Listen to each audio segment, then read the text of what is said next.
Good morning friends, कैसे हैं आप सब लोग। So welcome to our channel golden education movement.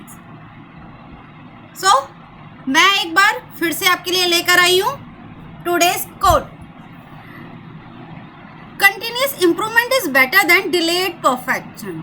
Means अगर आप क्या करें, कंटिन्यूस इम्प्रूवमेंट कर रहे हैं, वो क्या है, बेटर है किससे, डिलेड परफेक्शन। जो आप परफेक्शन में डिले कर रहे हैं, in case if you want to achieve something, तो आपको उसके लिए क्या करना पड़ेगा, स्टेप बाय स्टेप क्या करना होगा, इम्प्रूवमेंट करनी होगी। आप अगर ये सोचो कि एक ही बार में परफेक्शन आ जाए, तो वो तो पॉसिबल नहीं है। परफेक्शन कब पॉसिबल है, जब आप अपने आप को बेटर बेटर बेटर करते रहेंगे, तभी क्या है वो पॉसिबल है। कहा भी जाता है improvement is infinite, better is not enough.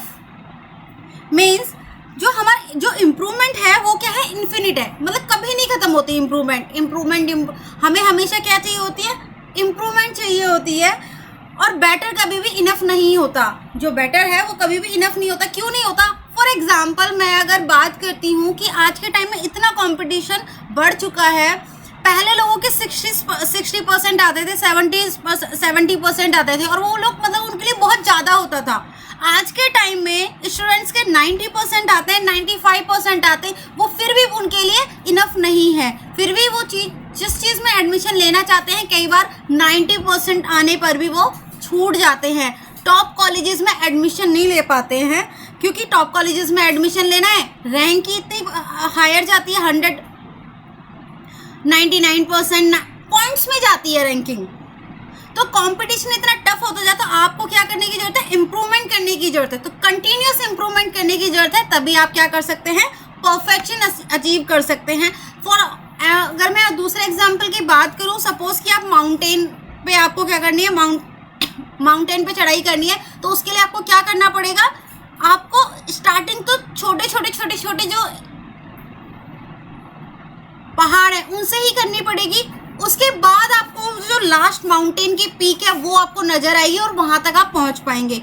Starting आपको क्या करनी पड़ेगी, छोटे से करनी पड़ेगी। तो continuous improvement is better than delayed perfection. ये किसने कहा है, मार्क ट्वेन ने कहा है। सो let's move ahead. Vocabs of the day. तो आज मैं आपके लिए कुछ न्यू वोकैब्स लेकर आई हूँ, बट बहुत इजी वोकैब्स हैं, आप अपनी डेली यूज में यूज कर सकते हैं। और कुछ वोकैब्स ऐसी होंगी जो आपको पहले से पता होंगी। तो चलिए देखते हैं। Humid means with high level of water in the air. For example, the entire island of Borneo was covered with humid jungle. Means humid क्या होता है, जो high level of water होता है in the air.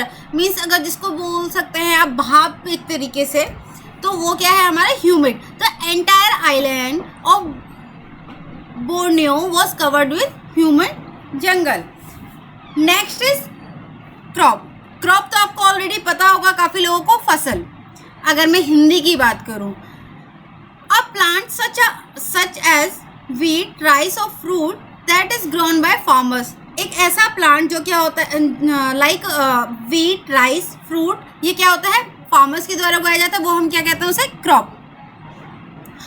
For example, wheat is a crop that is made into breadth. Wheat क्या है, एक crop है जिससे क्या की जाती है, ब्रेड मतलब रोटियां बनाई जाती हैं। So let's move ahead.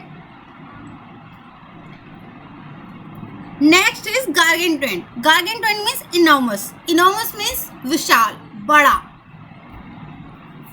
आप बहुत सारी चीजों के लिए बड़ा यूज करते हैं ना, बहुत सारे लोग इनॉर्मस यूज करते हैं, या कुछ लोग कुछ और यूज करते हैं बड़े के लिए। तो आप उसकी जगह पे क्या यूज कर सकते हैं, गार्गेंटुइन यूज कर सकते हैं। For example, it took 5 men to move the gargantuan bed frame into house. Means एक जो बेड फ्रेम था, बड़ा बेड फ्रेम, उसको अंदर, घर के अंदर मूव करने के लिए कितने लोग लगे, 5 लोगों की जरूरत पड़ी। सो लेट्स मूव अहेड। कॉम्प्लिसेंट में सेल्फ सेटिस्फेक्शन। अगर हिंदी की बात करें तो आत्मसंतुष्ट। बहुत सारी जगह पे हम सेल्फ सेटिस्फेक्शन यूज करते हैं, I am not self satisfied for this and all that. For example, you should not have a कॉम्प्लिसेंट attitude towards unemployment. आपका क्या, तुम्हारा क्या, यू शुड नॉट हैव,